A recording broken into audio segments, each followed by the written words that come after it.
Qui est le vrai peuple élu, selon Dieu? On va clarifier ensemble, à la lumière de la Bible, la différence entre bénédiction, entre élection, salut, et montrer que la vie éternelle ne dépend que de la foi en Jésus-Christ. Amen. Israël, on ne peut pas le nier, c'est un peuple qui est élu dans l'ancienne alliance. Deutéronome 7, chapitre 7, verset 6 va dire « Car tu es un peuple saint pour l'Éternel ton Dieu. L'Éternel ton Dieu t'a choisi pour que tu sois son peuple, son bien précieux entre tous les peuples. » Israël a été élu pour une mission bien spécifique. Porter la révélation de Dieu, recevoir la loi et engendrer le Messie. Messie qu'ils n'ont pas accueilli quand il est arrivé. Cette élection n'était pas une garantie à un salut individuel, mais c'était une place particulière dans le plan divin. Amen. La nouvelle alliance, c'est ce qui est beau dans le message que Jésus apporte, que Jésus ouvre à tous, c'est que par sa mort, sa résurrection, nous avons une élection qui est ouverte à tous. Jean 3,16 va dire « Car Dieu a tant aimé le monde qu'il a donné son Fils Jésus. » Donc c'est pas écrit Jésus, mais nous on le dit parce que c'est Jésus.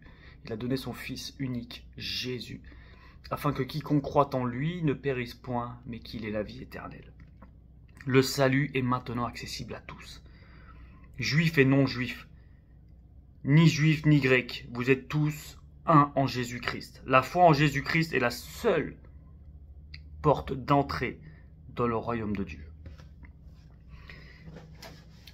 Être béni et avoir la vie éternelle, ce sont deux choses différentes. Tu peux être béni sans avoir la vie éternelle. Ok? Un exemple, Israël est béni, oui, la terre promise, protection divine, histoire unique avec Dieu, c'est une bénédiction. Mais cela ne veut pas dire que chaque Israélite a la vie éternelle ou que la bénédiction terrestre équivaut au salut éternel. Ce sont vraiment deux choses différentes, la bénédiction et la vie éternelle. Donc oui, tu peux être béni, mais tu peux passer à côté de la vie éternelle. Ce ne sont pas tous ceux qui descendent d'Israël, qui sont Israël, va nous dire le chapitre 9 de Romains au verset 6. Il y a une différence aussi entre être élu et être sauvé. Le peuple élu Israël, oui, il a été élu, mais c'est pas pour autant qu'il est sauvé. Parce que pour être sauvé, il faut avoir accepté le Messie Jésus-Christ. Et Paul affirme que Dieu n'a pas rejeté son peuple, mais le salut ne vient que par la foi. Et j'ai envie de te dire aussi que Dieu n'a rejeté aucun peuple. La seule chose pour accéder à la vie éternelle, c'est croire en Jésus-Christ. Il y a un reste de fidèles, mais tous ne seront pas sauvés automatiquement. 1 Jean 5,12 va dire « Celui qui a le Fils a la vie. Celui qui n'a pas le Fils de Dieu n'a pas la vie. » Le vrai peuple de Dieu, aujourd'hui, c'est ceux qui croient en Jésus-Christ. Ce sont mes convictions, ce sont à la lecture de la Bible. Vous êtes une race élue, un sacerdoce royal, une nation sainte, un peuple acquis. 1 Pierre chapitre 2, verset 9. Le peuple de Dieu n'est plus défini par la naissance, mais il est défini par la nouvelle naissance. L'Église, c'est pas les temples, c'est pas toutes ces constructions où j'entends beaucoup de personnes, oui, il faut construire des temples, il faut construire. C'est pas ça une église.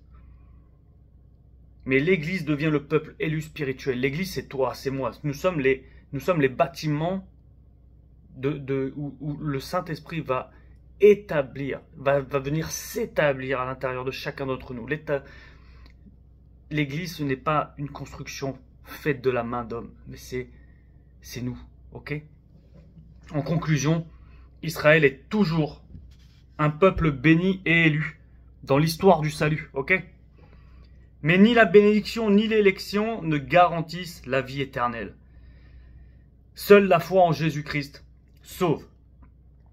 Éphésiens 2,8 va nous dire, car c'est par la grâce que vous êtes sauvés, par le moyen de la foi en Jésus-Christ. Alors, ne mets pas ta confiance dans ton appartenance religieuse, ton héritage ou ta tradition. Demande-toi plutôt, ai-je mis ma foi en Jésus-Christ, le seul chemin vers la vie éternelle? Car c'est en lui seul que se trouve l'élection, la bénédiction et le salut. Je vais finir avec ça parce que, faut pas se mentir, il y a beaucoup de choses qui se passent autour du peuple d'Israël. Et je vois beaucoup de chrétiens dire, faut protéger Israël, faut prier pour Israël. Non, moi j'ai envie de te dire, faut prier pour les Palestiniens, faut prier pour l'Iran, faut prier pour Israël, oui. Parce qu'il n'y a plus ni juifs ni grecs, il n'y a plus tout ça. On est enfants de Dieu. Et notre rôle, c'est que toutes les nations deviennent des disciples. Donc, oui, Israël est béni, mais rappelons-nous qu'aussi c'est les pharisiens, les sadducéens, les israélites qui ont rejeté Jésus-Christ. Son peuple ne l'a pas reconnu en tant que Messie. Je ne dis pas qu'il faut ne plus prier pour eux, ou ne pas évangéliser les Juifs. Mais notre devoir en tant que chrétien, c'est de prier pour toutes les nations. Arrêtons de prendre toujours, nous en tant que chrétiens, j'entends beaucoup de chrétiens toujours prendre parti pour Israël. Mais on doit prendre parti pour personne en fait. On doit aimer les âmes. Aimer les âmes. Beaucoup d'Iraniens meurent, beaucoup de Palestiniens meurent, beaucoup de Juifs meurent, beaucoup de personnes dans le monde meurent. Et par faute de connaissance, mon peuple meurt. Arrêtons de mettre sur un piédestal Israël. Jésus n'a pas mis les pharisiens, il n'a pas mis les Israéliens sur un piédestal. Il a mis toutes les nations, tous les peuples de toutes les nations deviendront des disciples. Il n'a pas dit, allez uniquement en Israël, allez uniquement en Galilée, allez uniquement dans mon peuple et prêcher. Non, sinon moi je ne serais pas là en train de vous parler.